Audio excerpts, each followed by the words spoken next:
சென்னையில் போலீஸ் என கூறி மருந்து கடைக்காரரை ஒரு கும்பல் கடத்தி சென்று பணப்பறிப்பில் ஈடுபட்ட நிகழ்வு அதிர்ச்சியை ஏற்படுத்தியுள்ளது.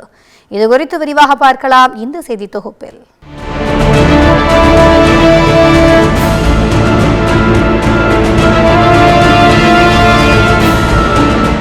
சென்னை அய்யனாபுரம் பிஇ கோயில் தெருவைச் சேர்ந்தவர் பிரபாகரன்.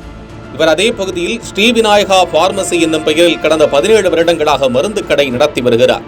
இந்த நிலையில் அவரது கடைக்கு வந்த வாடிக்கையாளர் ஒருவர் இருமல் மருந்து கேட்டுள்ளார்.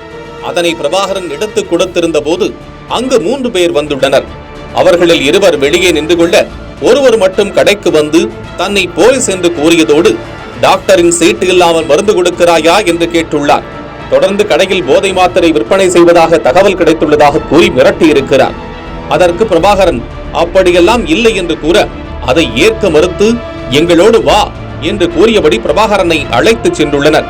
அப்போது கடையின் கல்லாப்பட்டியில் இருந்து 7000 ரூபாய் ரொக்கத்தையும் எடுத்துக் கொண்டதாக கூறப்படுகிறது.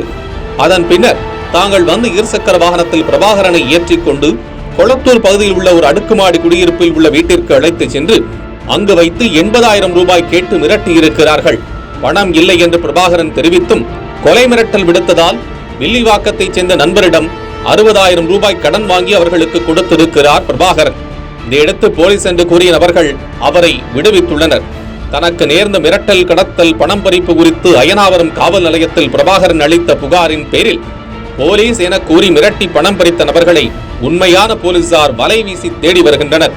போலீஸ் என கூறி வாகன ஓட்டிகளிடம் வசூலில் ஈடுபடுவது, ஏடிஎம்மில் பணம் செலுத்த வருபவர்களை மிரட்டி பணம் பறிப்பது என்று சமீபத்தில் பல சம்பவங்கள் அரங்கேறியுள்ள நிலையில் தற்போது மருந்து கடைக்காரரை போதை மாத்திரை விற்பதாக மிரட்டி பணம் பறித்து சென்ற சம்பவம் அதிர்ச்சியை ஏற்படுத்தி இருக்கிறது. காவல்துறை இத்தகைய குற்றங்களில் ஈடுபடுபவர்கள் மீது எடுக்கும் கடுமையான நடவடிக்கையே இதுபோன்ற சம்பவங்கள் மேலும் நடைபெறாமல் தடுக்கும்.